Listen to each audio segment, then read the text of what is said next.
Hello friends, welcome back. हम लोग Lucent का जनरल नॉलेज इस सीरीज में बायोलॉजी का क्लास कर रहे थे और बायोलॉजी में हम लोग अधिकतर पार्ट तो ख़त्म हो चुका है, पूरा कंप्लीट। बोटनी में जो साइटोलॉजी पढ़ते हैं, उसके बाद क्लासिफिकेशन पढ़ते हैं बोटनी में प्लांट्स का, उसके बाद जूलॉजी का भी मोस्ट ऑफ द पार्ट ख़त्म हो चुका है। उसमें बोटनी में जेनेटिक्स भी ख़त्म हो चुका है, पूरा प्लांट का सिस्टम पूरा ख़त्म हो चुका है। और जूलॉजी में भी हम लोग मोस्ट ऑफ द पार्ट कर लिया। अभी प्लांट ह्यूमन बायोलॉजिकल सिस्टम जो है, यानी कि ह्यूमन का जो सिस्टम है, उसको हम लोग कर रहे थे। लास्ट क्लास में हम लोगों ने बायोलॉजी का जो लास्ट क्लास करा था, उसमें हम लोग ये ब्लड ग्रुप के बारे में हम लोग पढ़े थे। और अब हम लोग सर्कुलेटरी सिस्टम पढ़े थे। अब हम लोग क्या पढ़ेंगे? System of human biology. तो उम्मीद करते हैं क्लास अच्छी लग रही होगी। बायोलॉजी जिनको दिक्कत होती थी, मेरा तो मानना है कि बहुत सारे कैंडिडेट्स को बायोलॉजी में प्रॉब्लम होती है, और हमारा पर्पस ये है कि बायोलॉजी में किसी को प्रॉब्लम नहीं हो, क्योंकि 15 सवाल आते हैं बायोलॉजी से। 10 से 15 सवाल, 10 मिनिमम है और 15 मैक्सिमम है। तो साइंस के सेक्शन में जो 30 क्वेश्चन होता है, 30 से 35, उसमें 10 से 15 क्वेश्चन बायोलॉजी के होते हैं। तो हम लोग इस तरह से पढ़ रहे हैं, चूँकि एक बार आपका कॉन्सेप्ट क्लियर हो जाए, उसके बाद हम लोग एमसीक्यू करेंगे तो प्रॉब्लम नहीं होगी एमसीक्यू समझने में। नहीं तो सिर्फ हम लोग एमसीक्यू ही करवा सकते थे, लेकिन हमारा कोशिश ये है। बहुत लोग सोचते हैं कि एमसीक्यू कर लेना चाहिए, कम टाइम है, लेकिन थोड़ा सा टाइम दीजिए, सफिशियंट टाइम है। एमसीक्यू सिर्फ कीजिएगा तो कॉन्सेप्ट समझ में नहीं आएगा, थोड़ा सा क्वेश्चन को उलट पुलट देगा तो बात खत्म हो जाती है और आंसर आपका सही नहीं होगा। तो इसलिए पर्पस ये है कि कॉन्सेप्ट समझ लीजिए, उसके बाद एमसीक्यू कीजिए, आपको मज़ा भी आएगा और लगेगा कि आपने आपने क्वेश्चन सॉल्व किया है। तो चलिए शुरू करते हैं। जो लोग सब्सक्राइब नहीं किए होंगे या जो लोग अभी ज्वाइन कर रहे हैं, वो लोग सब्सक्राइब कर लेंगे ताकि कोई वीडियो मिस नहीं हो। यहाँ से हम लोग पहला जो सिस्टम दिया हुआ है वो डाइजेस्टिव सिस्टम है। डाइजेस्टिव सिस्टम में क्या पढ़ना होता है कि मुंह से लेके नस तक का पार्ट पढ़ना होता है। उसमें फूड कैसे पचता है, कैसे क्या क्या होता है, सारा प्रोसेस। तो complete process of nutrition is divided into 5 stages. 5 stage में न्यूट्रिशन का प्रॉपर प्रोसेस डिसाइडेड है। वो 5 स्टेज कौन कौन सा है? इनगेशन, डाइजेशन, एब्जॉर्प्शन, एसिमिलेशन, डिफिकेशन। तो इनगेशन मतलब फूड को लेना, डाइजेशन मतलब उसको पचाना, एब्जॉर्प्शन के बाद जो पच जाता है ग्लूकोज या जो भी material, minerals, vitamins, glucose, protein, fat, जो भी है जो पचा हुआ रहता है, उसका एब्जॉर्प्शन होता है।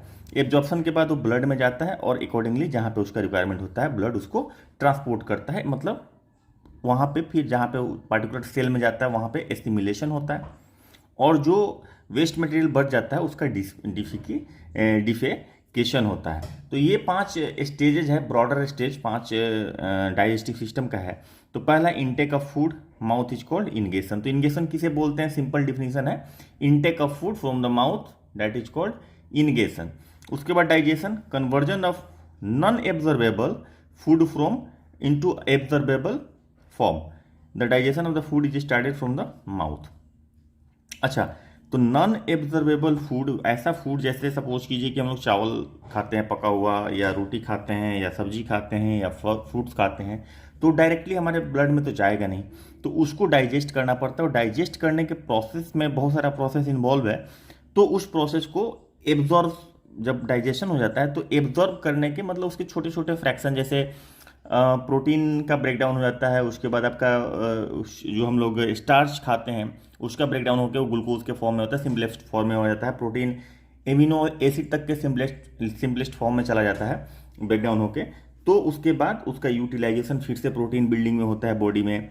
ऑयल फैट का जो काम है, वहाँ पे उसका फैट ग्लोब्यूल को फैटी एसिड में ब्रेकडाउन होता है, ग्लिसरॉल और फैटी एसिड में, फिर उसका एब्जॉर्प्शन होता है। तो जो एब्जॉर्ब कर सकेगा ब्लड, जो बॉडी एब्जॉर्ब कर सकेगा, उस फॉर्म में फूड को कन्वर्ट करना ही डाइजेशन कहलाता है। और ये एक बहुत ही इंपॉर्टेंट टर्म यहाँ पे ऐड किया है कि फूड का जो डाइजेशन है वो माउथ से स्टार्ट होता है। लेकिन एक लाइन इसमें हम जोड़ेंगे कि माउथ से फूड का डाइजेशन तो स्टार्ट होता है, ये तो सही है। ये अगर सवाल पूछ दे कि डाइजेशन कहाँ से स्टार्ट होता है फूड का, तो पहला ऑप्शन है माउथ, ठीक है, और बाकी दूसरा तीसरा चौथा ऑप्शन है, तो माउथ सही हो जाएगा। लेकिन अगर ग्लूकोज का पूछे कि डाइजेशन कहाँ से स्टार्ट होता है, या प्रोटीन का डाइजेशन कहाँ से स्टार्ट होता है, तो आप ये सुन के कंफ्यूज हो जाएंगे ना, फूड ही तो है ग्लूकोज और प्रोटीन भी, तो उसका भी डाइजेशन यहीं से होता होगा। जी नहीं, प्रोटीन का डाइजेशन मुंह से नहीं होता है, माउथ से नहीं होता है, सिर्फ ग्लूकोज का। मतलब जो कार्बोहाइड्रेट है, ग्लूकोज मैं नहीं बोलूँ, ग्लूकोज तो डाइजेस्टेड प्रोडक्ट है, कार्बोहाइड्रेट जो है, तो कार्बोहाइड्रेट का डाइजेशन होता है माउथ से, ठीक है। लेकिन चूंकि कार्बोहाइड्रेट फूड है तो फूड एज ए होल भी हम लोग कह देते हैं कि मुंह से डाइजेशन होता है। लेकिन प्रोटीन भी तो फूड है, लेकिन उसका डाइजेशन मुंह से नहीं होता है। उसका डाइजेशन डायरेक्टली कहाँ होता है, तो स्टमक में होता है, पेट में होता है। तो याद रखेंगे फूड का डाइजेशन तो माउथ से स्टार्ट होता है, लेकिन अगर फूड में स्पेसिफिक हो जाए कि कार्बोहाइड्रेट का डाइजेशन कहाँ से स्टार्ट होता है तो माउथ से होता है। लेकिन अगर स्पेसिफिक होकर बोले कि कार्बोहाइड्रेट प्रोटीन का डाइजेशन कहाँ से होता है तो आपको माउथ नहीं करना है। प्रोटीन फूड का डाइजेशन कहाँ से होता है तो आप माउथ नहीं कर सकते हैं, उसमें स्टमक कीजिएगा। ये ध्यान रखने वाली बात है। मुंह से किसका डाइजेशन होता है, कार्बोहाइड्रेट का। मैं फिर से बोल रहा हूँ। उसके बाद मुंह क्या है भाई, बक्कल कैविटी। अब मुंह के बारे में समझ लेते हैं। बक्कल कैविटी इसको बोलते हैं टेक्निकली, बायोलॉजिकल भाषा में। Saliva is secreted by salivary gland in mouth which enzyme amylase N or ptyalin is present. Amylase convert starch into simplest sugar form and make it digestible. तो यहाँ पे 3-4 सवाल बनता है। सेलिवा भाई कहाँ सिक्रेट होता है, कहाँ से निकलता है, तो सलेवरी ग्लैंड से निकलता है और वो माउथ में पाया जाता है, ठीक है। उसमें जो सलेवरी ग्लैंड में जो एंजाइम पाया जाता है उसको टाइलिन बोलते हैं, PTYALIN। पी से होता है शुरुआत, लेकिन जैसे साइकोलॉजी में पी साइलेंट होता है उसी तरह से टाइलिन में भी पी साइलेंट होता है। और इसको बोलते हैं एमाइलेज। एमाइलेज का मतलब ये पार्टिकुलर ग्रुप ऑफ एंजाइम है। ये ऐसा नहीं कि एमाइलेज सिर्फ टाइलिन ही होता है, बहुत सारा एंजाइम होता है जो एमाइलेज होता है। एमाइलेज का मतलब ASE लगता है, वहां पे उसका एंजाइम का मतलब हो जाता है, और एमाइल का मतलब होता है कार्बोहाइड्रेट, ठीक है। तो जहां पे एज लगा हुआ रहेगा वो एंजाइम होगा, और एमाइल जहां पे लगा हुआ है वो कार्बोहाइड्रेट है। यानी कि कार्बोहाइड्रेट को पचाने वाला एंजाइम को एमाइलेज बोलते हैं, और उस एमाइलेज ग्रुप का एक एंजाइम है टाइलिन जिसको बोलते हैं। तो टाइलिन प्रेजेंट होता है सलाइवरी ग्लैंड के अंदर। जो एंजाइम होता है जो पचाता है कार्बोहाइड्रेट को ग्लूकोज के फॉर्म में तोड़ देता है, और उसका डाइजेशन मुंह से ही हो जाता है। किसका, कार्बोहाइड्रेट का। और इसीलिए कहा जाता है, जो मैं पहले समझा रहा था आपको, कि यहीं पे एमाइलेज की वजह से, मतलब उस एंजाइम का नाम टाइलिन है, उसकी वजह से क्या होता है कि कार्बोहाइड्रेट टूट के सिंपलर शुगर के फॉर्म में, जिसको ग्लूकोज बोलते हैं या सुक्रोज बोलते हैं, उसके फॉर्म में, फ्रुक्टोज के फॉर्म में चला जाता है। In human secretion of saliva is approximately 1.5 litre. याद रखिएगा, ये पूछ देता है कभी कभी कि ह्यूमन में सलाइवा का सेक्रेशन पर डे कितना होता है, 1.5 लीटर के आसपास होता है। नेचर ऑफ सलाइवा ये भी बहुत इंपॉर्टेंट पार्ट है। 6.8 से 7.3 pH होता है इसका, और ये स्लाइटली एसिडिक हो गया, ठीक है। और स्लाइटली एक्चुअली एसिडिक से बेस तक वेरी कर रहा है, देख रहे हैं आप। नेचर एसिडिक ही है, जनरली 7 से नीचे ही होता है, क्योंकि 7 से ऊपर होगा तो बेस हो जाएगा।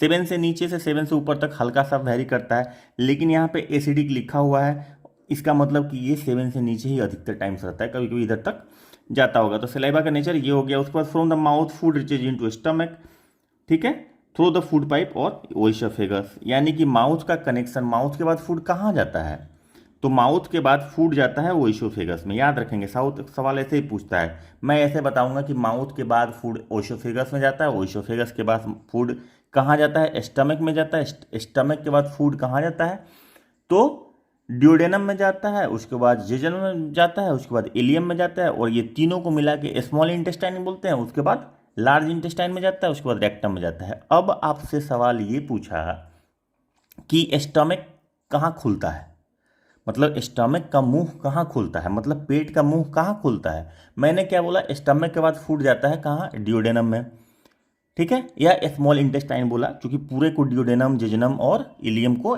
स्मॉल इंटेस्टाइन एक साथ बोलते हैं। वो कलेक्टिवली एक सेक्शन को ड्यूडेनम, उसके दूसरे सेक्शन को इलियम और जेजनम जो भी बोलते हैं। तो मैंने ये बताया आपको कि ड्यूडेनम में फूड जाता है कहाँ से भाई, पेट से, ठीक है। फूड का ये रूट है। अब रूट हमने बता दिया, और आपसे सवाल ये नहीं पूछा कि फूड कहाँ जाता है माउथ से या फिर मान लीजिए कि स्टमक से कहाँ जाता है फूड, ठीक है। उसने पूछा कि स्टमक कहाँ खुलता है, तो बात तो एक ही हो गई ना, स्टमक जहाँ खुलेगा वहीं तो स्टमक से फूड जाएगा, सिंपल बात है ना। लेकिन सिर्फ आकर आप MCQ पढ़ के जाएंगे तो आप ये याद रखेंगे कि स्टमक कहाँ खुलता है, ठीक है, तो स्टमक कहाँ खुलता है आपको बता दिया गया, हमने बता दिया, आपने पढ़ लिया कि स्टमक खुलता है ड्यूडेनम में। ठीक है, और अब सवाल पूछ देता है कि फूड का रूट क्या है बताइए। तो आप सोचे कि स्टमक तो ड्यूडेनम में खुलता है, फूड का रूट, अब कंफ्यूज हो रहे हैं आप। ठीक है, या ड्यूडेनम में आपने पढ़ लिया और बोलता है कि स्टमक, बताइए ये सही है कि गलत, स्टमक खुलता है स्मॉल इंटेस्टाइन में, ये सही है कि गलत। तो वहाँ पे कंफ्यूज हो जाएगा भाई, इसीलिए मैं बार बार बोलता हूँ कि थोड़ा डिटेल पढ़ लिया करो आप लोग। मैं एमसीक्यू के फेवर में मैं भी हूँ, लेकिन थोड़ा पढ़ने के बाद थोड़ा सा पढ़ लो, थोड़ा पेशेंस को रखो, और थोड़ा पढ़ लो, थोड़ा डिटेल में कॉन्सेप्ट बेसिक समझ लो, थोड़ा टाइम दो आप लोग। ठीक है, तो ये 10 सवाल ना आपका डिसाइडिंग फैक्टर हो जाता है, इनफैक्ट मेजर डिसाइडिंग फैक्टर है 10 सवाल। ठीक है, एक सवाल से आप आदमी ऊपर नीचे हो जाता है। तो इसलिए मैं बोलता हूँ कि थोड़ा समझ समझ के समझो, बहुत अच्छा इसमें कॉन्सेप्ट क्लियर हो रहा है। और इनफैक्ट बहुत लोगों का तो फीडबैक बहुत अच्छा आ रहा है। तो जाहिर सी बात है कि आपको टाइम देना पड़ेगा चीज़ें सीखने के लिए, तो इसीलिए मैं बार बार बोलता हूँ कि वीडियो स्किप नहीं कीजिएगा, और जो लोग नए आ रहे हैं जरूर से ज्वाइन मतलब सब्सक्राइब कर लीजिएगा, ताकि आपको कोई वीडियो मिस नहीं हो। No digestion takes place in food pipe, यानी कि ओइसोफेगस में कोई डाइजेशन नहीं होता है। अब 4 पार्ट दे दिया आपको। ठीक है, और 4 पार्ट लिख के क्वेश्चन में बोला कि बताइए इसमें कहाँ पे डाइजेशन नहीं होता है। आप ओइसोफेगस ऑप्शन है तो आप मार के आ जाइए आराम से। ठीक है, तो इस तरह से सवाल। No digestion takes place in food pipe, food pipe को ही ओइसोफेगस बोलते हैं। The teeth use for grinding a food is molar, मतलब फूड को पीसने के लिए जो टीथ का यूज करते हैं, दांत होता है ना, मोलर, प्री मोलर, उसके बाद आपको केनाइन, उसके बाद होता है दांत इस तरह का। तो ये मोलर दांत का यूज किया जाता है खाना को पीसने के लिए। The regular contraction and expansion of wall of alimentary canal to push the food in the following forward direction is called peristaltic movement. ये सवाल पूछा है, जैसे आप ऐसे समझ लीजिए कि अगर आप लोग सांप देखे होंगे तो, नहीं देखे होंगे तो आप ऐसे समझ लीजिए कि ये एक पाइप है, पाइप में आप ऐसे ट्यूब समझ लीजिए, साइकिल का ट्यूब है और साइकिल के ट्यूब में आपने हवा या पानी भरा है। ठीक है, दोनों मुंह बंद कर दीजिए और एक मुट्ठी से दबाइए। ठीक है, तो हवा शिफ्ट हो जाएगा, वहाँ पतला होगा, फिर बगल वाला जहाँ पे ज़्यादा फूल गया वहाँ पे दबाइए। तो ये जो मूवमेंट होता जाता है वो किस में होता है, इंटेस्टाइन में, पूरा एलिमेंट्री कनाल में इन्फेक्ट होता है, ताकि फूड आगे पास हो, उसी के बेसिस पे फूड पास होता है। उस मूवमेंट को पेरिस्टाल्टिक मूवमेंट बोलते हैं। और ये सवाल पूछता है कि एलिमेंट्री कनाल भाई कहाँ से होता है, माउथ से शुरू होता है, रेक्टम तक खत्म होता है, पूरा का पूरा एलिमेंट्री कनाल है, इसमें जो मूवमेंट होता है वो पेरिस्टाल्टिक मूवमेंट कहलाता है, याद रखेंगे। डाइजेशन इन स्टोमक, अब स्टोमक में फूड पहुंच गया कहाँ से भाई, मुंह में सेक्रेशन हो गया। ठीक है, उसके बाद स्टोमक में फूड पहुंच गया। Food lie approximately for 4 hours in stomach, कितना देर तक रहता है, लगभग 4 घंटे तक। After reaching the food in stomach, gastric gland secrete gastric juice, this is light yellow acidic liquid, ये एसिडिक होता है। PH of gastric juice is about 1.5 से 3.5, एक्चुअली 3.5 तक नहीं जाता है। एसिडिक जूस का जो पीएच होता है वो 2.3 के आसपास तक ही जाता है। ठीक है, और ये एसिडिटी इसलिए हो जाता है कि hydrolytic acid secreted from the oxyntic cell of the stomach kills all the bacteria coming with food and accelerate the reaction of enzyme. Hydrochloric acid, यहाँ पे भी हाइड्रोक्लोरिक था, hydrochloric acid make the food acidic by which amylase reaction of saliva ends. ठीक है, the enzyme in the gastric juice is of the stomachs are pepsin and rennin. Pepsin break down the protein into पेप्टोज, rennin break down the caseinogen into casein found in milk. तो यहाँ पे एक चीज़ समझा दूँ मैं, ये थोड़ा सा ध्यान से पढ़ेंगे, क्योंकि देखिए मिस कीजिएगा तो आपको समझ में नहीं आएगा, और समझ में जो चीज़ नहीं आता उसमें पढ़ने में मज़ा नहीं आता है। बायोलॉजी तो वैसे भी लोगों को समझ में नहीं आता है जो बायोलॉजी बैकग्राउंड के नहीं होते हैं। ठीक है, तो थोड़ा सा टाइम दीजिए। पहला बात कि फूड आ गया, कहाँ आ गया, स्टोमक में, स्टोमक में वो 4 घंटे तक रहेगा। दूसरी बात, फूड जैसे आता है गैस्ट्रिक जूस सेक्रेट होता है। ठीक है, तो गैस्ट्रिक जूस का पीएच कितना होता है, 1.5 से 3.5 यहाँ लिखा है, लेकिन 2.3 भी होगा तो मार दीजिएगा, सही हो जाएगा।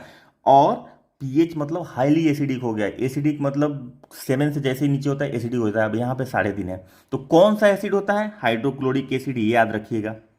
ठीक है, अब एसिड क्यों आता है? तो जो भी माइक्रोब्स होते हैं उनको डाइजेस्ट कर देने के लिए जो फूड के साथ आते हैं माइक्रोब्स, ऐसा नहीं कि हम लोग माइक्रोब्स खाते नहीं है, खाना हम लोग ओपन में खाते हैं, चाहे जैसे भी खाना खाएंगे उसके साथ माइक्रोब्स जाएंगे, तो उनको मारने का काम करता है क्या? HCl, चूंकि इतना ज़्यादा एसिडिक है कि उसको गला देगा। तो सोचिए हाइड्रोक्लोरिक एसिड सेक्रेट होता है ऑक्जेंटिक सेल ऑफ स्टोमक से, ठीक है, हाइड्रोक्लोरिक एसिड सेक्रेट होता है और ये मार देता है। अब गैस्ट्रिक जूर में बहुत सारा एंजाइम होता है, पेप्सिन होता है, रेनिन होता है, पेप्सिन भी नहीं होता है, पेप्सिनोजेन होता है, प्रिकर्सर है पेप्सिन का, पेप्सिनोजेन, ठीक है, और इससे ये बनता है पेप्सिन, ठीक है, किसके प्रेजेंस में? HCl के प्रेजेंस में। दिख रहा है क्या? हाँ दिख रहा है, थोड़ा थोड़ा थोड़ा थोड़ा। तो पेप्सिनोजेन प्रिकर्सर होता है पेप्सिन का, जो कि रिस्पॉन्सिबल है, पेप्सिनोजेन नहीं, पेप्सिन रिस्पॉन्सिबल है प्रोटीन पचाने के लिए। पी से प्रोटीन, पी से पेप्सिन, ऐसे याद रखिए। और ये पेप्सिनोजेन कन्वर्ट होता है पेप्सिन में HCl के परसेंट में, जो हाईली एसिडिक मीडियम प्रोवाइड करता है, 1.5 से 2.25 के आसपास, 3 के अंदर का ही मीडियम में ये पेप्सिन में कन्वर्ट होगा। अगर एसिडिक मीडियम नहीं हुआ, ऑक्जेंटिक सेल ने हाइड्रोक्लोरिक एसिड का सिक्रेशन नहीं किया, तो पेप्सिनोजेन पेप्सिन एंजाइम प्रोड्यूस नहीं करेगा और आपका प्रोटीन नहीं पचेगा। ये बात तय है। तो याद रखेंगे, पेप्सिनोजेन नहीं पचाता है, पेप्सिनोजेन प्रिकर्सर है पेप्सिन का, और पेप्सिन पचाता है जो कि HCl के प्रेजेंस में पेप्सिनोजेन से बनता है। जो यहाँ पे नहीं लिखा हुआ है वो हम थोड़ा सा एक लाइन एक्स्ट्रा बता दे रहे हैं ताकि आपको क्लियरिटी ज़्यादा अच्छी हो। हाइड्रोक्लोरिक एंजाइम, ठीक है ना, और एसिडिक मीडियम होने की वजह से जो ये जो सेलेवरी ग्लैंड से जो एंजाइम का पाचन हो रहा था, एंजाइम से जो कार्बोहाइड्रेट का पाचन हो रहा था, तो कार्बोहाइड्रेट का जो पाचन है, जो डाइजेशन है, यहाँ पे स्टमक में आके एंड कर जाता है, कार्बोहाइड्रेट का डाइजेशन कंप्लीट हो जाता है। एमाइलेज यहाँ भी निकलता है, ठीक है, और वो एमाइलेज पचाता है, सेलाइवरी ग्लैंड वाला कंप्लीट रुक जाता है यहाँ पे, ठीक है। तो पेप्सिन पचाता है किसको? प्रोटीन को, पेप्टोन में कन्वर्ट कर देता है। और रेनिन जो है, केसिनोजन, हम दूध पीते हैं ना, तो उसमें केसिन मिल्क मिलता है, केसिन प्रोटीन मिलता है, मतलब दूध में जो प्रोटीन पाया जाता है उसका नाम केसिन है, ठीक है। यहाँ पे केसिनोजेन लिखा हुआ है, तो केसिन आप याद रखिए, ये केसिन जो है दूध में पाया जाता है। तो क्या है केसिन? तो मिल्क प्रोटीन को केसिन बोलते हैं, ठीक है। तो इसको पचाने का काम रेनिन करता है, और ये रेनिन की क्वांटिटी एज के साथ कम होते जाता है, इसलिए कहा जाता है कि दूध पीना थोड़ा आदमी को कम कर देना चाहिए एज के साथ, 40+ के बाद। Pepsin break down the protein into peptone, ठीक है ना, रेनिन ब्रेक डाउन करता है। तो ये है, याद रखेंगे। अब हो गया यहाँ पे आपका काम कंप्लीट, क्या चीज़ का, क्या पचा यहाँ पे? तो यहाँ पे पच गया आपका प्रोटीन। उसके बाद डाइजेशन इन इंटेस्टाइन। अब डाइजेशन में चलिए, इंटेस्टाइन में, intestine is divided into 2 main part, small intestine और large intestine. Small intestine it is subdivided into 3 parts, duodenum, jejunum, ileum. यही मैं बता रहा था ना उस समय कि डिओडेनम, जेजुनम, इलियम ये एक्चुअली इंटेस्टाइन ही है, लेकिन उसके अलग अलग सेगमेंट को, ठीक है, अलग अलग नाम से बुलाते हैं। तो फर्स्ट है डिओडेनम, दूसरा है जेजुनम और तीसरा है ileum. First enzyme which mix with food in digestive tract of human is amylase in the buccal cavity of mouth. तो पहला एंजाइम जो मिलता है फूड से, वो कौन सा एंजाइम है? तो डाइजेस्टिव एंजाइम है एमाइलेज, जो टाइलिन निकलता है मुंह में, तो पहला एंजाइम वही मिक्स होता है। तो ध्यान रखेंगे, ये तीनों का नाम याद हो गया, ठीक है। अच्छा, स्मॉल इंटेस्टाइन को स्मॉल इंटेस्टाइन क्यों बोलते हैं, लार्ज इंटेस्टाइन क्यों बोलते हैं? लंबाई ज़्यादा है उसका? नहीं, उसका डायमीटर ज़्यादा होता है, इसलिए वो लार्ज, उसका लंबाई छोटा होता है, स्मॉल इंटेस्टाइन से बहुत छोटा होता है लार्ज इंटेस्टाइन का, लेकिन उसका लंबाई कम होता है, स्मॉल इंटेस्टाइन का ज़्यादा होता है और लार्ज इंटेस्टाइन का कम होता है। लेकिन डायमीटर जो है लार्ज इंटेस्टाइन का ज़्यादा होता है और डायमीटर स्मॉल इंटेस्टाइन का कम होता है, इसीलिए उसको स्मॉल इंटेस्टाइन बोलते हैं। याद रखें, कभी कभी ऐसा लगता है कि लंबाई की वजह से, जो लोग जानते हैं उन लोग को तो ठीक है, जो लोग नए आए हैं, जो लोग नहीं नए जुड़े हैं, वो इसको जान लें। और जो लोग सब्सक्राइब नहीं किए हैं भाई, प्लीज़ सब्सक्राइब कर दो, नहीं तो एक वीडियो मिस होगा और आपका बहुत सारा कंटेंट चला जाएगा और आपको लगेगा कि सर यहाँ तो स्किप कर दिए। भाई मेरा चैनल पर सारा का सारा वीडियो पड़ा हुआ है, आप टाइम दोगे तो आप डेफिनेटली सीख जाओगे। और हमारा वैसा नहीं कि ये भी पढ़ा दे, वही भी, वो भी पढ़ा दे, वो भी पढ़ा दे, सब कुछ एग्ज़ाम को टारगेट करके ही हम लोग पढ़ा रहे हैं, और सब कुछ एग्ज़ाम के पॉइंट ऑफ व्यू से ही चल रहा है कि आपका एक बेस बने, उसके बाद आप क्वेश्चन बनाए तो एक लॉजिक लगा के बनाए, रट के जाने का।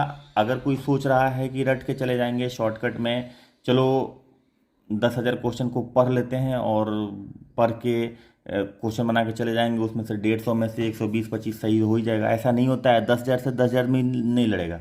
बीपीएससी का क्वेश्चन रिपीट ही नहीं होता है, 2-4 क्वेश्चन रिपीट होता है।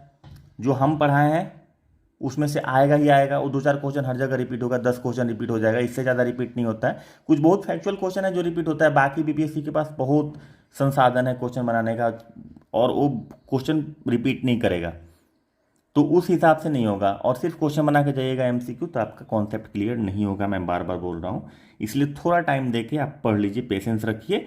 Syllabus well with in time खत्म भी हो जाएगा, प्लस आपका प्रैक्टिस भी हम लोग करवा देंगे मॉक टेस्ट लेके, ठीक है। तो आप जहाँ पे सवाल नहीं बन पा रहा होगा वो सवाल उस समय बनने लगेगा, पढ़ लीजिए। As soon as food reaches the duodenum, bile juice from liver combine with it, ठीक है ना। Bile juice turns the acidic medium into, अभी देखिए फूड पचा, क्या पचा, पहले तो एमाइलेज के प्रेजेंस में पच गया सारा ग्लूकोज कार्बोहाइड्रेट, उसके बाद पेट में गया, पेट में गया तो एसिड सेक्रेट हुआ, एसिड सेक्रेट हुआ तो पेप्सिनोजेन से पेप्सिन बन गया, और पेप्सिन ने क्या किया, प्रोटीन पचा दिया। अब प्रोटीन का पाचन हो गया तो फूड कहाँ चला गया, इंटेस्टाइन का, स्मॉल इंटेस्टाइन के पहले सेगमेंट में घुसा, किसमें, ड्यूडेनम में। जैसे ही वहाँ घुसता है तो वहाँ पे बाइल जूस आता है। अब ये फूड बहुत ही एसिडिक है, इतना एसिडिक है खुद को जला ले, ठीक है। तो जलाना तो भाई नहीं है खुद को। अच्छा, कोई कमेंट में बताएगा कि पेट में जब इतना एसिडिक चीज सेक्रेट होता है जो इतना प्रोटीन को पचा देता है, तो पेट ही क्यों नहीं पच जाता है। पेट भी तो थैला है ना, प्रोटीन का ही तो बना हुआ है। मुझे पता है कि कोई कमेंट में नहीं करेगा, क्योंकि कोई बताना नहीं चाहता है, कोई डिस्कस करना नहीं चाहता है, कोई दिमाग लगाना नहीं चाहता है, ठीक है।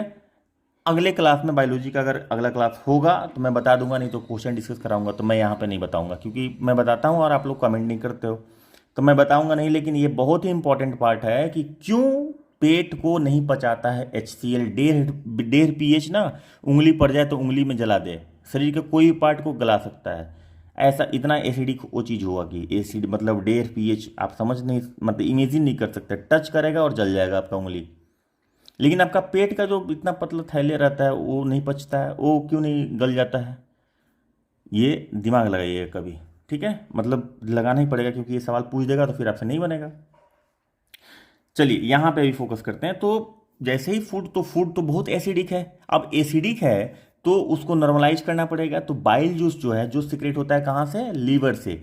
तो बाइल जूस जो लीवर से सिक्रेट होता है वो कहाँ ओपन होता है, डियोडेनम में बाइल जूस आएगा और फूड के साथ मिक्स हो जाएगा। और बाइल जूस जो होता है बेसिक होता है, क्षारीय होता है, बेसिक होता है बाइल जूस, ठीक है। बिलीरुबिन बिलीवर्डिन जिसमें होता है, अरे जॉन्डिस जिसमें हो जाता है, जिसमें आप लोग सोचते हैं कि आंख पीला हो गया और ये हो गया, लीवर खराब हो गया, जॉन्डिस वाला, तो उसी में तो बिलीरुबिन बिलीवर्डिन ही तो आ जाता है ना ब्लड में, और क्या होता है जॉन्डिस में, ठीक है।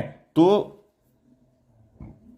ज़्यादा प्रोडक्शन होने लगता है, तो क्या होता है, चलिए वहाँ पे बाद में जाएंगे, आगे आएगा लीवर तो हम लोग पढ़ेंगे। तो बाइल जूस बहुत बेसिक होता है, और आग के जैसे ही फूड से मिलता है तो उसका इन्वायरमेंट क्या होता है, एसिड से बेसिक हो जाता है।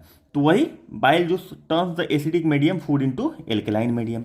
अब एल्केलाइन का भी जरूरत इसलिए है क्योंकि आगे चल के एल्केलाइन मीडियम में कुछ एंजाइम काम करता है। तो देखो हर चीज़ का लॉजिक है कि कौन क्यों आता है, आप दिमाग लगाओगे सब समझ में आएगा। अब बाइल जूस में बिलीवर्डिन और बिलीरुबिन होता है, याद रखिएगा। यहाँ पे अगर लिखा होगा तो हाईलाइट कर देंगे, नहीं लिखा होगा तो याद रखिएगा। और वो कहाँ खुलता है, यानी लीवर का बाइल जूस का ओपनिंग कहाँ खुलता है, स्मॉल इंटेस्टाइन ऑप्शन है, दूसरा है लार्ज इंटेस्टाइन, तीसरा है स्टमक, चौथा है डियोडेनम।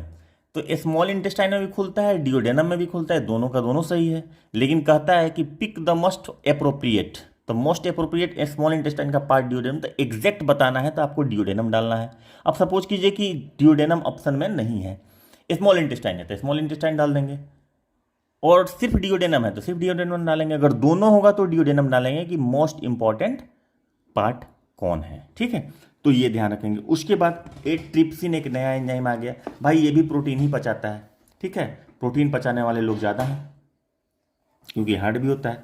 तो ट्रिप्सिन जो है ये प्रोटीन को पेप्टोन में कन्वर्ट करता है, लेकिन इसको चाहिए, क्या चाहिए इसको चाहिए बेसिक मीडियम। और बेसिक मीडियम के लिए ही बिलीरुबिन बिलीवर्डिन आया, फूड में मिल गया ताकि ये ट्रिप्सिन काम करे। और ट्रिप्सिन का सेक्रेशन पेट में नहीं होता है, ट्रिप्सिन का सेक्रेशन स्मॉल इंटेस्टाइन में यानी कि ड्यूडेनम में होता है, स्मॉल इंटेस्टाइन में होता है। तो ये भी पूछता है कि फलना एंजाइम का सेक्रेशन कहाँ होता है। पेप्सिन का हमेशा याद रखेंगे कि पेट में होता है, ठीक है। Trypsin small intestine, broader answer हो गया।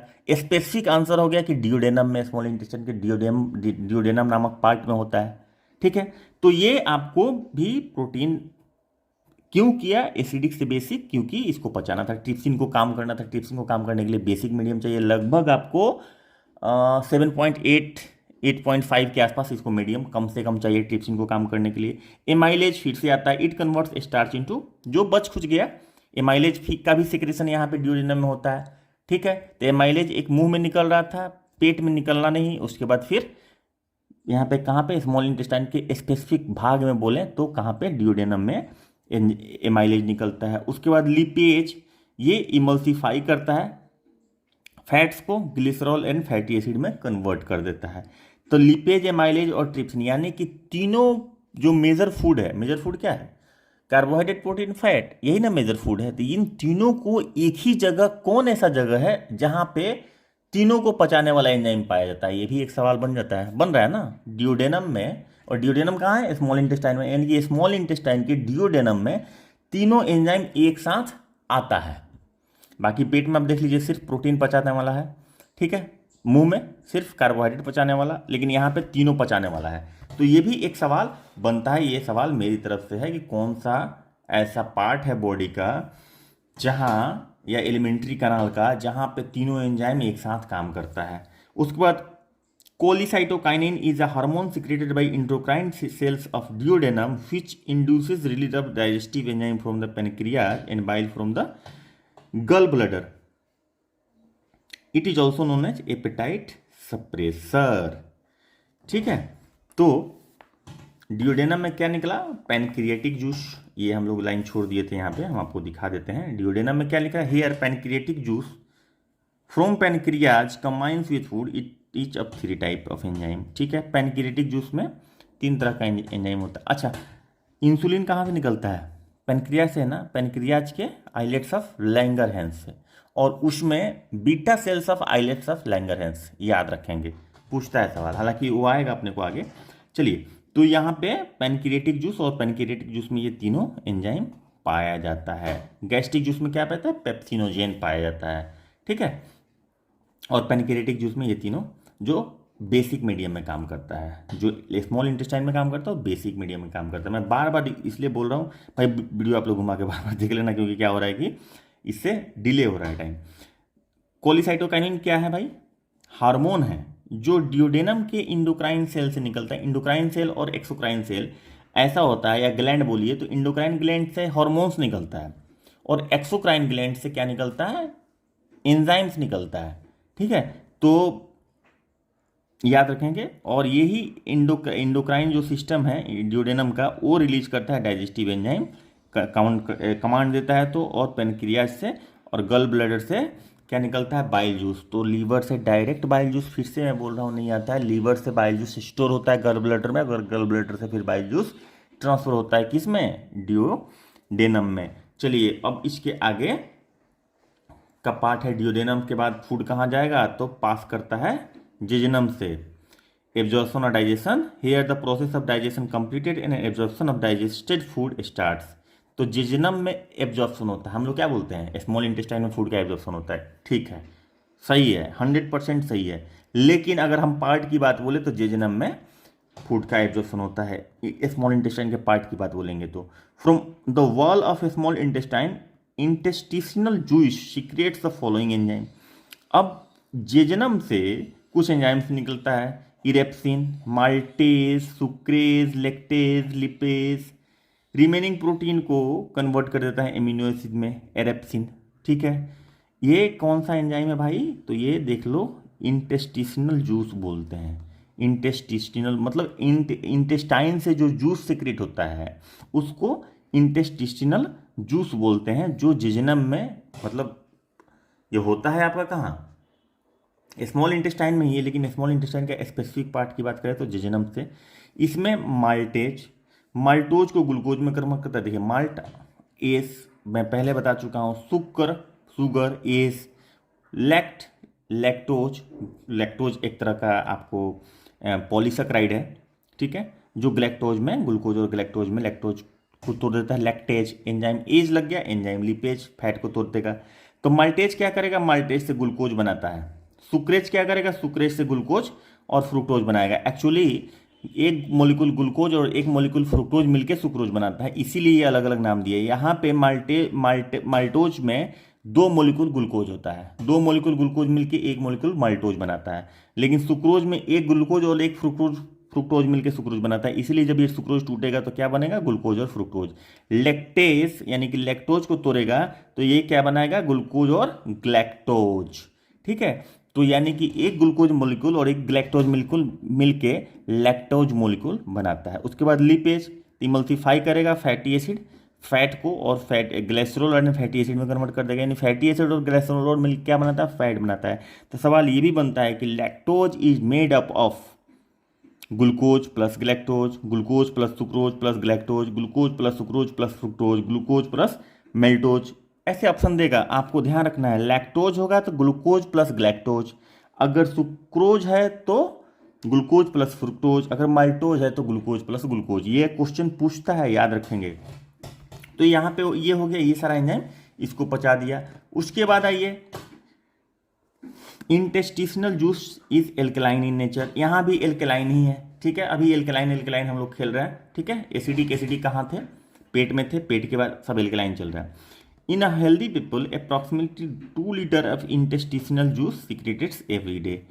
देखिए सेलाइवा कितना सिक्रेट हो रहा था, 1.5 लीटर। इंटेस्टिशनल जूस जो है वो 2 लीटर सिक्रेट होता है हेल्दी आदमी में। उसके बाद फूड कहाँ घुसा, इलियम में, ठीक है, मतलब जिजनम से इलियम में। अब यहाँ पे एब्जॉर्प्शन होना शुरू हो गया, ठीक है। एक्चुअली एब्जॉर्प्शन यहाँ भी हो रहा था, यहाँ पे digested food get mixed into blood is called absorption. जो एब्जॉर्प्शन हम शुरू में ही बता दिए थे कि एब्जॉर्प्शन का मतलब क्या होता है। Absorption of digested food takes place through villi found in the wall of a small intestine और इलियम, ठीक है। तो एक्चुअली माइक्रोफाइबर विल्ली होता है, पूरा माइक्रोफाइबर है, फिंगर लाइक प्रोजेक्शन रहेगा। एक्चुअली वो इसलिए होता है विल्ली, जैसे ये लाइनिंग हो गया, हम थोड़ा सा बड़ा दिखाने के लिए बना रहे हैं, ठीक है। ये हम दिखाने के लिए इसको बड़ा बनाएंगे, लेकिन आप इसको छोटा ही समझिएगा, ऐसे रहेगा। और इसी तरह से ऐसे भी इस तरफ से रहेगा। तो ये क्या होता है ना कि इस तरह से सरफेस एरिया बहुत बढ़ गया। तो सरफेस एरिया बढ़ने की वजह, अब फूड इसी के अंदर से पास करता है, तो सरफेस एरिया बढ़ जाने से अच्छा इस वॉल से भी यही सही रहेगा, मतलब चारों तरफ से अंदर की तरफ रहेगा बिल्ली।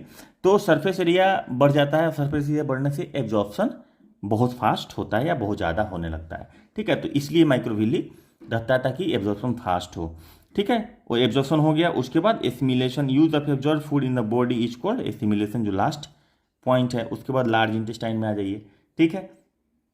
तो लार्ज इंटेस्टाइन में क्या होता है, defecation, undigested food reaches into large intestine where bacteria turns it into faeces, ठीक है, और एक्सट्रैक्टेड एक्सक्रीटेड थ्रू एनस, जो कि बॉडी से बाहर निकल जाता है, ठीक है। उसके बाद आइए, enzymes are biocatalyst, enzyme को बायो कैटलिस्ट बोलते हैं, याद रखेंगे भाई, इंपॉर्टेंट बात है। Root of tooth is covered with cementum, root जो दांत का जो जड़ है वो कवर्ड होता है सीमेंटम से। The pouch connected to the junction of a small and large intestine is called caecum, ठीक है। तो ये कनेक्ट करता है स्मॉल और लार्ज इंटेस्टाइन के बीच के जंक्शन को, और यहीं पे पाया जाता है क्या, यहाँ पे एलिमेंट, ये अपेंडिक्स जो पाया जाता है। अच्छा, digestion of food is completed in small intestine, digestion complete हो जाता है स्मॉल इंटेस्टाइन में। उसके बाद क्या होता है, complete digestion of fat takes place in small intestine, ये भी स्मॉल इंटेस्टाइन होता है। Small intestine is longer than large intestine, बिल्कुल सही है। स्मॉल इंटेस्टाइन को मैं पहले ही बोला था कि वो डायमीटर उसका कम होता है, इसलिए वो स्मॉल इंटेस्टाइन है। लार्ज इंटेस्टाइन लंबाई में छोटा होता है और स्मॉल इंटेस्टाइन लंबाई में बड़ा होता है, लेकिन लार्ज इंटेस्टाइन का डायमीटर ज़्यादा होता है, इसलिए उसको लार्ज इंटेस्टाइन बोलते हैं। अब देखिए इसी बात को जो हम लोग यहाँ पे डिस्कस किए, एक छोटा सा समरी है। ग्लैंड या जूस सलाइवा कहाँ से निकल रहा है भाई? सलाइवा से एमाइलेज निकलेगा, यानी कि स्टार्च को पचाएगा और माल्टोज बन जाएगा। उसके बाद गैस्ट्रिक जूस पेप्सिन और रेनिन, प्रोटीन और केसिन, एक्चुअली प्रोटीन का ही एक नाम है केसिन, ठीक है, तो ये अलग नहीं है, ये पेप्टोन में कन्वर्ट करेगा, ठीक है। केसिन कैल्शियम पारा केसिन में कन्वर्ट करेगा, फाइनली वो कन्वर्ट होता है पेप्टोन में, ठीक है। और इसके आगे ये क्या हो रहा है, पेप्सिन वाला जो घटना घट रहा है, पेप्सिन वाला वो पेट में हो रहा है, ठीक है। इसके आगे अभी आ जाइए ग्लैंड, तो pancreatic juice trypsin amylase lipase, pancreatic juice निकलता है, प्रोटीन को पचाएगा, स्टार्च को पटाएगा, यानी कि तीनों कंपोनेंट को पचाएगा जो हम पहले बोल चुके हैं। पचा के क्या बनाएगा, पॉलीपेप्टाइड बनाएगा, सुक्रोज बनाएगा और फैटी एसिड और ग्लिसरॉल बनाएगा, जो पहले भी हम लोग बोल चुके हैं। इंटेस्टिशनल जूस, यहाँ पे इतना सारा चीज़ निकलता है, प्रोटीन भी पचा, माल्टोज भी पचा, लैक्टोज भी पचा, सुक्रोज और लिपेज, ये सारा का सारा तीन फॉर्म है आपका इसमें कार्बोहाइड्रेट का, माल्टोज लैक्टोज और सुक्रोज, ठीक है। और ये कन्वर्ट करता है ग्लूकोज में, माल्टोज ग्लूकोज में। ये जो टर्म है ये हम बोल रहे थे glucose plus fructose, glucose plus galactose, glucose fatty acid, और ये ग्लूकोज प्लस ग्लूकोज, ठीक है।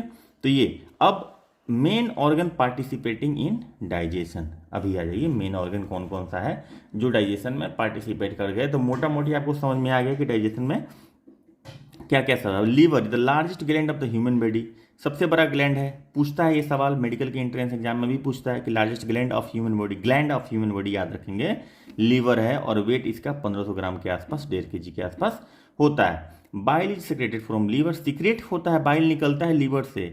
एक्सलेट the reaction of enzyme present in the intestine, ये रिएक्शन सीक्रेट होता है लेकिन स्टोर होता है गल ब्लैडर में, ठीक है, ध्यान रखेंगे। Liver converts excess of amino acid into ammonia, ठीक है। लीवर क्या करता है, एक्सेस एमिनो एसिड को अमोनिया में कन्वर्ट कर देता है बाई डीएमिनिफिकेशन, ठीक है।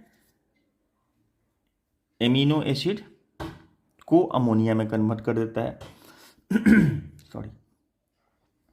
तो this ammonia are further converted into urea by ornithine cycle, ठीक है। तो अमोनिया से यूरिया जो कन्वर्ट होता है वो किस साइकिल के थ्रू होता है, ऑर्निथिन साइकिल के थ्रू, ठीक है। जो साइकिल चलता है वो एक्सक्रीशन में आपको समझ में आएगा। Urea comes out from the body through kidney, kidney उसका फिल्ट्रेशन करता है और निकल जाता है। तो ऑर्निथिन साइकिल में क्या होता है, कन्वर्सन ऑफ अमोनिया से यूरिया में होता है, ठीक है।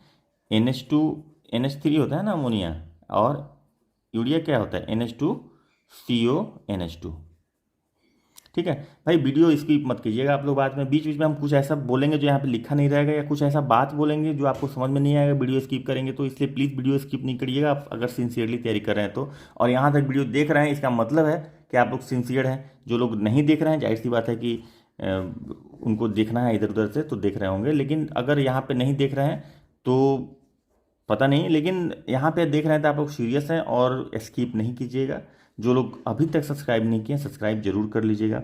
Liver can convert some quantity of protein into glucose during deficiency of carbohydrate. अब बॉडी में सपोज कीजिए कि कार्बोहाइड्रेट है ही नहीं, आप फास्टिंग भी चल रहे हो, मतलब 10 दिन 12 दिन 15 दिन फास्टिंग भी चल रहे हो, तो उस केस में बॉडी को ग्लूकोज का जरूरत होगा, तो प्रोटीन को तोड़ देगा, और वो काम कौन तोड़ने का काम करता है, लीवर, ठीक है। In carbohydrate metabolism liver converts excess of glucose found in blood into glycogen and store it into hepatic cell as reserve nutrients. तो इस जो रियल इंसिडेंस होता ये है कि जो हम लोग खाना खाते हैं, ठीक है, तो जो ग्लूकोज एक्सेस बच जाता है, ठीक है ना, वो स्टोर हो जाता है ग्लाइकोजन के फॉर्म में। तो ग्लूकोज से ग्लाइकोजन में कन्वर्ट करने वाला जो काम करता है, वहाँ पे जो एक एंजाइम हार्मोन काम करता है, इंसुलिन हार्मोन काम करता है, ठीक है, जो पैनक्रियाज के आइलेट्स ऑफ लैंगरहैंस के बीटा सेल से निकलता है, और वो पैनक्रियाज क्या करता है कि ग्लूकोज का एक पर्टिकुलर लेवल तक ब्लड में छोड़ देता है, बाकी को ग्लाइकोजन में कन्वर्ट कर देता है, ठीक है, और वो हेपेटिक सेल यानी कि लीवर के सेल्स में जमा हो जाता है, ठीक है, as a reserve nutrient in case of requirement. जब रिक्वायरमेंट होता है फूड का तो पहले तो ग्लूकोज ब्लड का यूज होता है, उसके बाद ये जो जमा है ना ग्लाइकोजन को कन्वर्जन होता है ग्लूकोज में, ठीक हो। अच्छा, ये conversion of glucose from glycogen, ठीक है, इस प्रोसेस को क्या बोलेंगे, ग्लाइकोजिनोलाइसिस, ठीक है, ग्लाइकोजन को बनाना, ठीक है। और क्या बोलते हैं कि ये कन्वर्ट होता है जब जब जब फूड की कमी हो जाती है तो ग्लाइकोजन जो है वो ग्लूकोज में कन्वर्ट हो जाता है। It is necessary of glucose arises the liver convert glycogen into glucose, ठीक है, ऐसा बोले। Thus it regulate the quantity of glucose in blood, तो ये रेगुलेट करता है ब्लड के ग्लूकोज के क्वांटिटी को। In case of decrease of fat in food, liver convert some of the part of the carbohydrate into fat, ठीक है। The production of fibrinogen protein takes place by liver which help in clotting of blood. तो fibrinogen protein कहाँ से बनता है? Liver से बनता है। The production of heparin, heparin blood एक तरह का प्रोटीन है, ठीक है, जो प्रोडक्शन होता है ब्लड क्लॉटिंग के time, takes place in liver which prohibit clotting of blood inside the body. तो ब्लड जब सर्कुलेट बॉडी में करता है तो ये भी एक सवाल आता है कि वो क्यों नहीं क्लॉट कर जाता है। जैसे ब्लड बाहर आता है तो क्यों नहीं क्लॉट करता है, क्यों क्लॉट कर जाता है? फाइब्रिनोजेन और बाहरी बाकी सारा फैक्टर्स काम करता है, फटाक से ब्लड क्लॉट कर जाता है। लेकिन वो वेसल्स में, यानी कि ब्लड वेसल्स में, आर्टरीज और वेन्स में, नसों में ब्लड क्यों नहीं जमता है? तो हिपेरिन की वजह से नहीं जमता है। हिपेरिन एक प्रोटीन है जो सीक्रेट होता है, किससे? लीवर से सीक्रेट होता है और वो नहीं जमता है। और जोंक आप लोग देखे होंगे गाय में, भैंस में, कभी कभी तो आदमी में भी पकड़ लेता है, नदी उदी में, तालाब में लोग नहाने जाता है तो वहाँ पे जोक होता है। तो जोक जब ब्लड सक करता है तो वो क्यों नहीं ऐसा होता है कि उसके मुंह में ब्लड जम जाए या वो सक ही नहीं कर पाए, ब्लड जम जाए? कटने के बाद तो ब्लड जमना ही है, लेकिन वो हिपेरिन सेक्रेट करता है, ठीक है। तो ये याद रखेंगे। अच्छा, dead cells of RBI destroyed in liver only, ठीक है। आरबीआई का जो डेड सेल्स होता है, जिसका 20 दिन से 120 दिन तक लाइफ टाइम होता है आरबीसी का, हम लोग पढ़ चुके हैं पिछले वीडियो में, आप लोग देख लीजिएगा जो लोग नहीं देखे होंगे। Liver reserve some quantity of iron, copper and vitamin. It helps in regulating body temperature को भी रेगुलेट करता है liver. Liver is an important clue in investigating a person's death that has been due to poison in the food, ठीक है। तो liver एक clue बता सकता है कि अगर उसका, किसी व्यक्ति का फूड में पॉइजन डाल के अगर खिलाया गया है तो लीवर के टेस्ट से वो पता चलता है, ठीक है। तो अगर सवाल पूछता है कि पॉइजनस फूड खाने से और किसी का डेथ होता है तो किस बॉडी के किस पार्ट को एग्जामिन करने से ये बात पता चलेगी, तो ये बात लीवर को एग्जामिन करने से पता चलेगी। Gallbladder, gallbladder is the pear shaped sac है, पियर शेप्ड याद रखेंगे। It is with the bile coming out of the liver is stored. जो भी लीवर से बाइल आता है वो स्टोर होता है, जो हम लोग पहले डिस्कस कर चुके हैं। Bile comes into the duodenum from the gallbladder through the bile duct, ठीक है। बाइल डक्ट के थ्रू गल ब्लडर का पाइप खुलता है डियोडेनम में, ठीक है, और लीवर स्टोर करता है गल ब्लडर में। Secretion of bile into the duodenum takes place by reflex action, ठीक है। वो रिफ्लेक्स एक्शन से, वो आदमी के कंट्रोल से नहीं होता है, वो ऑटो जनरेटेड रिएक्शन होता है। Bile is a yellowish green coloured alkaline, pH इसका 7.5 से ज़्यादा होता है। The quantity of water is 85% and quantity of bile pigment is 12%। The main function of biles are as under. क्या करता है भाई बाइल? ये फंक्शन याद रखेंगे। 3 लाइनर क्वेश्चन जो हम लोग को बीपीएससी में आज के डेट में सबका सब क्वेश्चन मेरे हिसाब से 3 लाइनर है। वो इसलिए 3 लाइनर है क्योंकि जो लास्ट वाला ऑप्शन है वो आपको ये कहता है कि एक से ज़्यादा सही है या कोई नहीं है। तो 3 लाइनर क्वेश्चन में भी यही आता है कि 3 सेंटेंस दे दिया, उसके बाद बोलता है ए सही, बी सही, ए बी सही, ए सी सही, बी सी सही, ऑल सही, नन सही। यही तो रहता है ना, यही रहता है ना। तो इसमें ये 5वां जो ऑप्शन है ना, ये अपने आप में 3 लाइनर सारे के सारे क्वेश्चन को बना देता है। इसलिए डिटेल पढ़ना और भी ज़्यादा जरूरी हो जाता है अगर आपको सही में नंबर फेच करना है। तो इसमें और यूपीएससी में सिर्फ और सिर्फ यही फ़र्क है कि उसमें 3 लाइनर दिखता है यूपीएससी क्वेश्चन में और इसमें नहीं दिखता है। अगर इसमें नेगेटिव मार्किंग कर दे तो मेरा दावा है कि 40% से ज़्यादा कट ऑफ बीपीएससी में नहीं जाएगा, क्योंकि लोग कॉन्सेप्ट पढ़ के बहुत कम लोग जाते हैं और 1% के बीच में कंपटीशन होता है। यूपीएससी का तो फिर भी 55% के 50% के आसपास चला जाता है, 52% के आसपास, लेकिन यहाँ पे 40% से ज़्यादा नहीं जाएगा अगर 33% जैसे यूपीएससी में है ना, नेगेटिव मार्किंग अगर कर दिया जाए तो। चलिए, the main function of biles are as under. It makes the medium of food alkaline so that pancreatic juice can work. हम पहले ही बता चुके हैं भाई कि वो सारे के सारे एंजाइम ना एल्कलाइन मीडियम में काम करेंगे। It kills the harmful bacteria coming with the food. अच्छा, एल्कलिनिटी से ही हार्मफुल बैक्टीरिया मरते हैं, इससे कंफ्यूज नहीं होना है कि वो एसिडिक मीडियम से सिर्फ HCl से मरते हैं, इससे ही मरते हैं। तो अगर ये दोनों ऑप्शन दे दे, ठीक है, तो HCl का मतलब एसिड होता है तो उससे बैक्टीरिया मरेगा, और एल्कलाइन है जो हाईली एल्कलाइन है इसका मतलब इससे नहीं मरेगा, ऐसा नहीं है, इससे ही मरेगा। ये इमल्सीफाई करता है, फैट को पचाने में बहुत हेल्प करता है। इनफैक्ट बाइल जूस का बहुत बड़ा रोल होता है फैट को पचाने में। It accelerate the ball movement of intestine by which digestive juices in the food mix, ठीक है ना। तो बॉल मूवमेंट मतलब पेट का मूवमेंट जो होता है, पूरा जो सिस्टम का मूवमेंट होता है उसको बढ़ाता है, जिससे कि ज़्यादा का सारा जो फूड है वो डाइजेस्टिव एंजाइम से जूस से मिले। It helps in the absorption of vitamin K and other vitamin mixed in the fat. Vitamin के एब्जॉर्प्शन में कौन सा रोल प्ले करता है, बहुत बहुत इंपॉर्टेंट है। विटामिन के एब्जॉर्प्शन में कौन यूज होता है, कौन एक्सेलेट करता है, कौन एब्जॉर्ब करने में हेल्प करता है, तो ये करता है बिलीरुबिन। बिलीरुबिन मतलब बाइल जूस करता है इसमें। चलिए अब इसके आगे है, in case of obstruction in bile duct liver cell stop taking bilirubin from blood. तो बाइल डक्ट जो है, बाइल डक्ट कहाँ जाता है, बाइल डक्ट गल ब्लडर से लेके लीवर डिओडेनम तक जाता है बाइल डक्ट। बाइल डक्ट के थ्रू गल ब्लडर से डिओडेनम में जाता है, क्या जाता है भाई, तो उसमें बाइल जूस जाता है। अब बाइल डक्ट को एब्स्ट्रक्ट करना है, यानी कि गल ब्लडर से बाइल डक्ट डिओडेनम में नहीं जाएगा, ठीक है, इस बात को ध्यान में रखें। अब कह रहा है कि बाइल डक्ट को ऑब्स्ट्रक्ट करते हैं तो लीवर सेल बिलीरुबिन ब्लड से लेना बंद कर देगा, या ऐसा कहिए कि नहीं लेगा, ठीक है। As a result bilirubin spread throughout the body called jaundice, जो हम पहले आपको बोले थे। जब वो ब्लड से फिल्टर ही आउट नहीं करेगा लीवर, क्योंकि भाई बाइल डक्ट, बाइल जूस जो है वो खुला नहीं है उसका रास्ता, तो कहाँ जमा करेगा, तो लीवर अपना ऑटो सेंसर लगा होता है, एक टेम्परेचर सेट होने के बाद एसी ना काम करना बंद कर देता है, कंडेंसर स्लो हो जाता है या रुक जाता है, ठीक है। फिर जैसे ही टेम्परेचर बढ़ेगा एसी अपना फिर से कंडेंसर चालू हो जाएगा। तो उसी तरह से यहाँ बाइल डक्ट से जा रहा है तो लीवर खींच रहा है, जैसे ही बाइल डक्ट से जाना बंद होगा लीवर खींचना बंद कर देगा तो क्या होगा, बिलीरुबिन पूरे ब्लड में फैल जाएगा, पूरे शरीर में क्वांटिटी उसकी बढ़ जाएगी और उसकी वजह से पीलापन दिखता है, जिसको हम लोग जॉन्डिस बोलते हैं। क्लियर। अब आ जाइए pancreas. It is the second largest gland of the human body. मतलब पहला कौन था, याद है, बीच में आया है, अच्छा ठीक है, याद है तो ठीक है, पहला लीवर था। It acts as a simultaneously endocrine and exocrine type of gland. ये एक्चुअली पैनक्रियाज एक्सोक्राइन और इंडोक्राइन इसलिए बोलते हैं क्योंकि ये एंजाइम और हार्मोन दोनों का सेक्रेशन करता है, इसलिए इसको exocrine as well as endocrine gland बोलते हैं, ठीक है।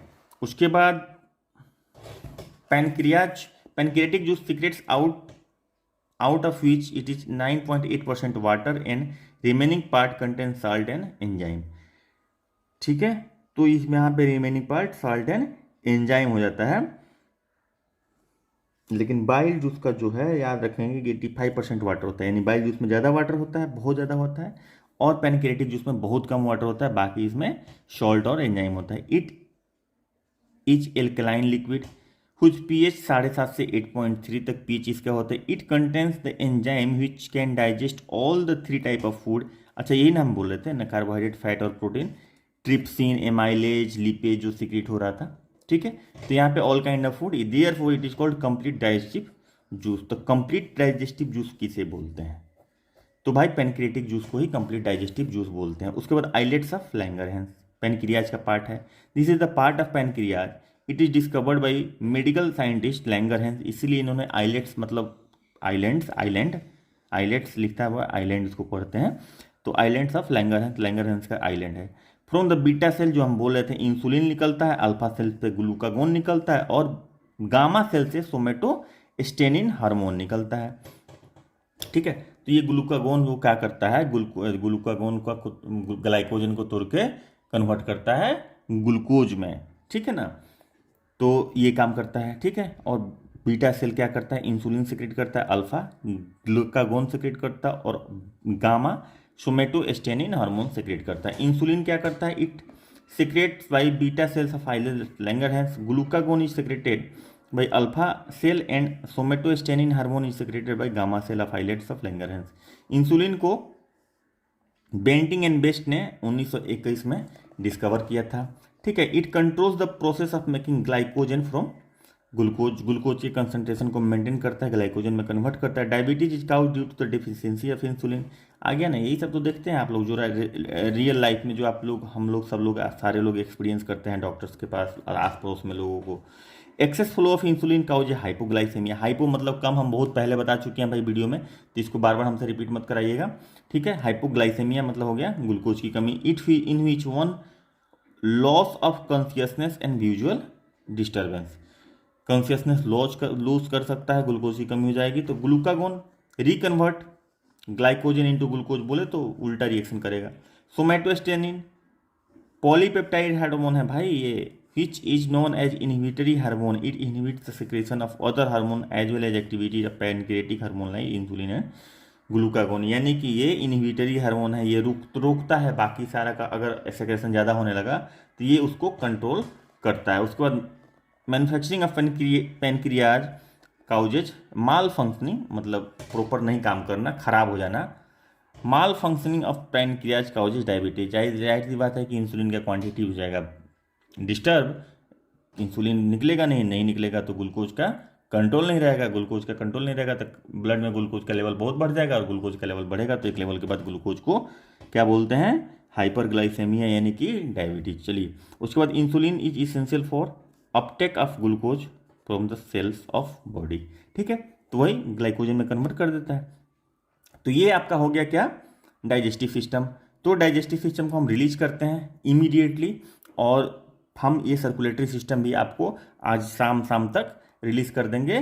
तो वीडियो कैसा लगा, मज़ा आया कि नहीं आया, जरूर कमेंट में लिखिए। अगर कुछ ऐड करना है तो लिखिए। उसके बाद हम लोग जो बिहार एक परिचय का जो बुक है, बिहार एक परिचय का ये वाला बुक, इसका जो हम लोग थोड़ा सा बचा हुआ है, जो समरी हम लोग डिस्कस कर रहे थे बिहार का जो समरी है, वो बिहार एक परिचय का जो समरी एक्चुअली हम लोग डिस्कस कर रहे थे, उसमें एक वीडियो मोस्टली बनेगा, तो उसको हम लोग कंप्लीट करेंगे। इसके अलावा हम लोग विवाह पनोरमा से ऑलरेडी डिस्कस कर चुके हैं। उसके बाद करंट अफेयर्स का हम लोग बिहार का डिस्कस कर चुके हैं। थोड़ा सा बचा हुआ है उसका क्वेश्चन करना, तो वो भी कंप्लीट कर लेंगे।